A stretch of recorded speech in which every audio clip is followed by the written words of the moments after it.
Oxygen, when unbound to any other material, can be toxic to life because oxygen destroys the reductive life body.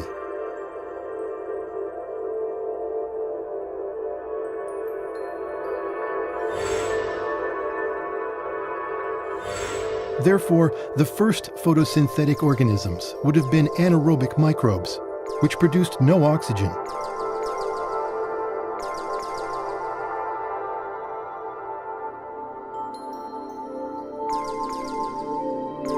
Life, however, adapted, taking advantage of oxygen. As a valuable source of additional energy.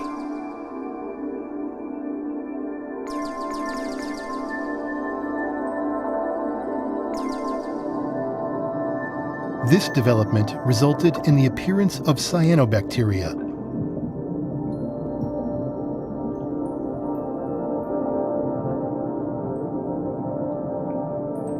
Cyanobacteria produced oxygen, which crystallized into felsic iron-bearing oxide, reducing the iron content of the ocean. Still, the ocean was 5 times as saline as it is today.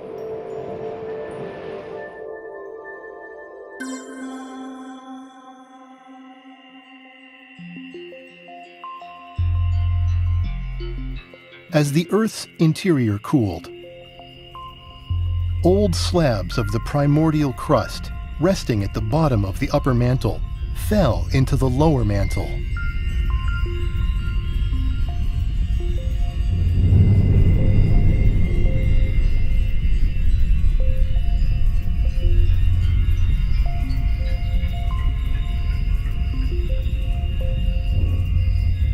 Meanwhile, numerous mantle plumes ascended from the lower mantle into the upper mantle.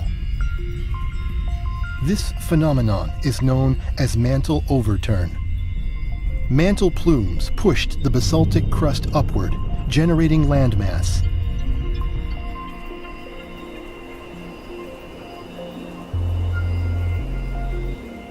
This created shallow marine environments penetrated by sunlight, which allowed the cyanobacteria to flourish.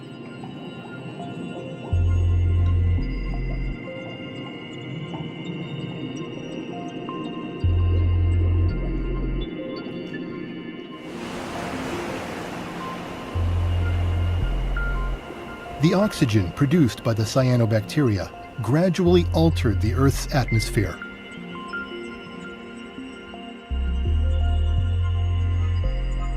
On the ocean floor, ferric and ferrous iron were accumulating in the form of hematite and magnetite, creating a massive banded iron formation. By 2.5 billion years ago, the remaining banded iron formation was a few kilometers thick. This rapid decrease in iron content changed the color of the ocean to a familiar blue. Life began to change the surface environment. Such is the coevolution of the Earth and its inhabitants. This was an important step in life on Earth's long journey toward civilization.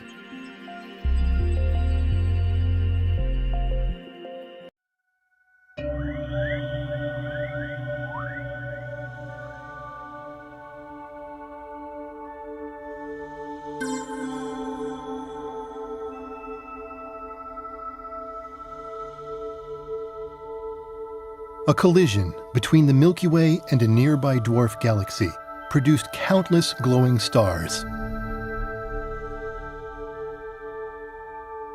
Within a few thousand years, some of these stars ended in supernova explosions. A myriad of cosmic rays from the supernova deteriorated the sun's heliosphere and bombarded the Earth.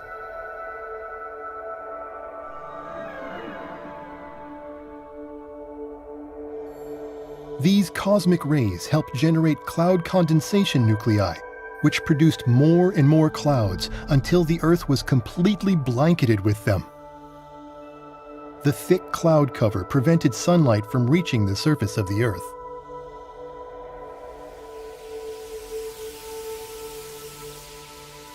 The Earth underwent a global glaciation event known as the Snowball Earth, This caused another global mass extinction.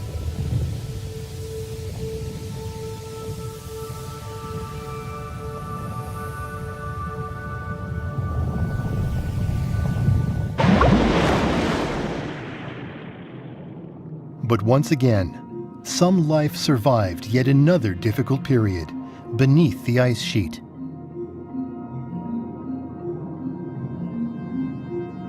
Tiny life was protected by the Earth's massive circulating system.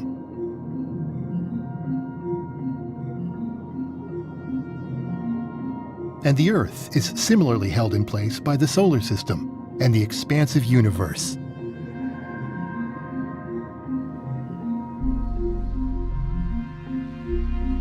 Life is but one part of an enormous system.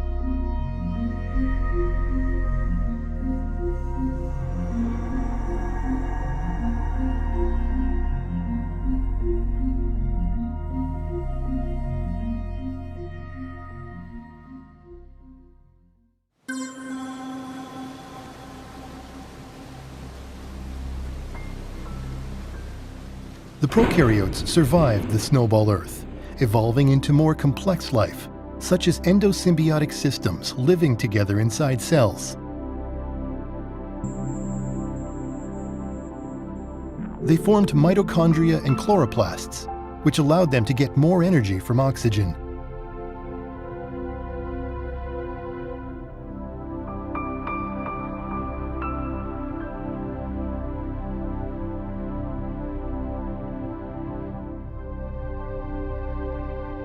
A single prokaryote body could contain thousands of mitochondria.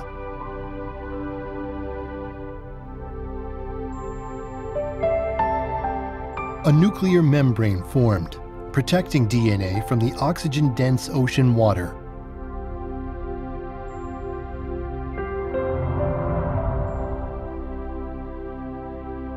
DNA strands grew longer, retaining ever more genetic information. Life evolved into more diverse and complex organisms.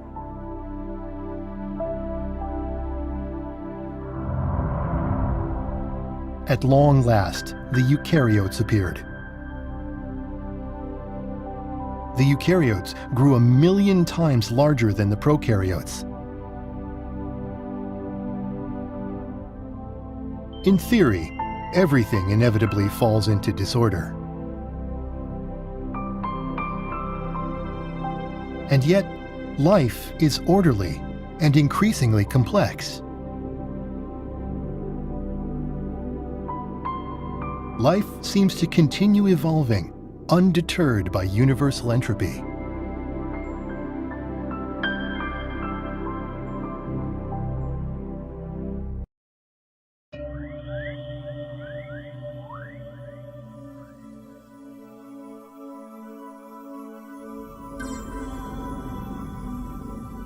Plate tectonics caused small, developing continents to assemble into a single supercontinent called Nuna. As Nuna formed, its burgeoning landmass provided cyanobacteria with an expanding habitat in its lakes, rivers, wetlands, and estuaries.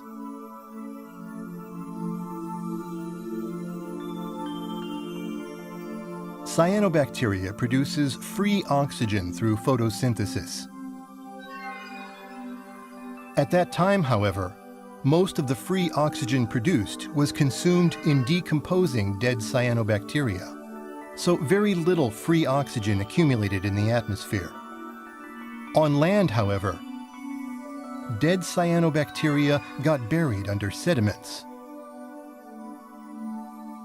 So oxygen that would have broken down their bodies instead ended up in the atmosphere. The presence of a large landmass helped increase the amount of oxygen in the atmosphere. As the total land area on the surface of the Earth increased, so too did atmospheric oxygen levels, dramatically.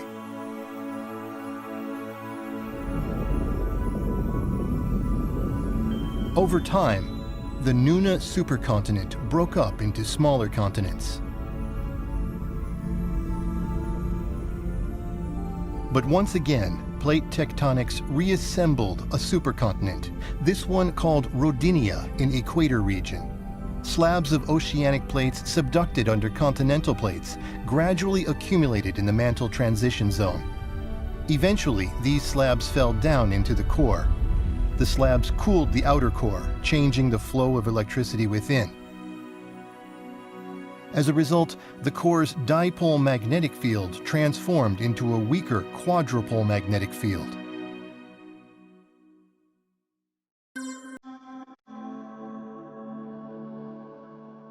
The Milky Way galaxy collided with a dwarf galaxy and underwent a transition into starburst conditions. Over time, these newly produced stars ended in supernova explosions, bombarding the Earth with cosmic rays. The Earth, with its weak quadrupole magnetic field, was heavily affected.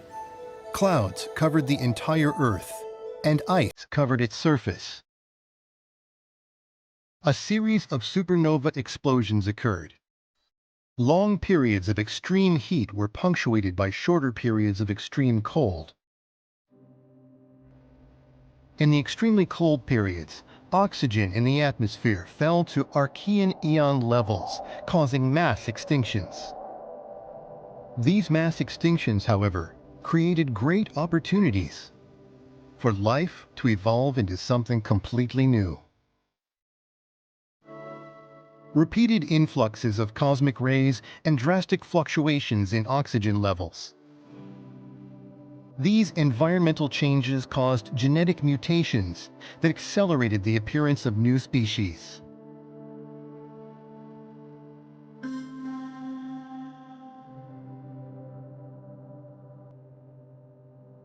The starburst period ended, and the Earth's core reverted to a stronger dipole magnetic field.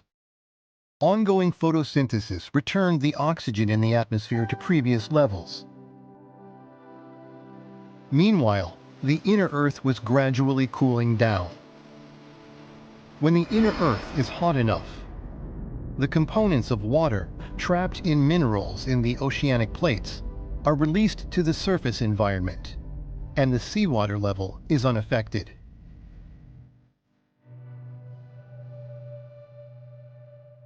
However, once the mantle temperature drops below 650 degrees Celsius, minerals carry these water components down into the upper mantle.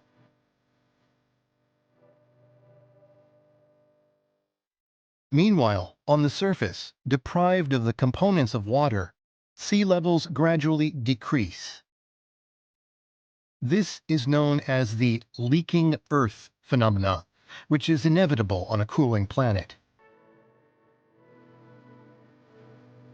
This leaking effect moved 3% of all seawater into the deeper mantle. Sea level dropped by 600 meters. As a result, surface land areas grew, as did continental shelf areas receiving sunlight. A habitat for future life on Earth was being created.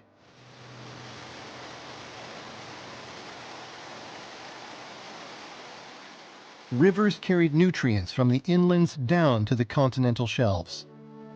And the additional landmass significantly accelerated the buildup of oxygen in the atmosphere. These processes set the stage for an explosive evolution of life forms.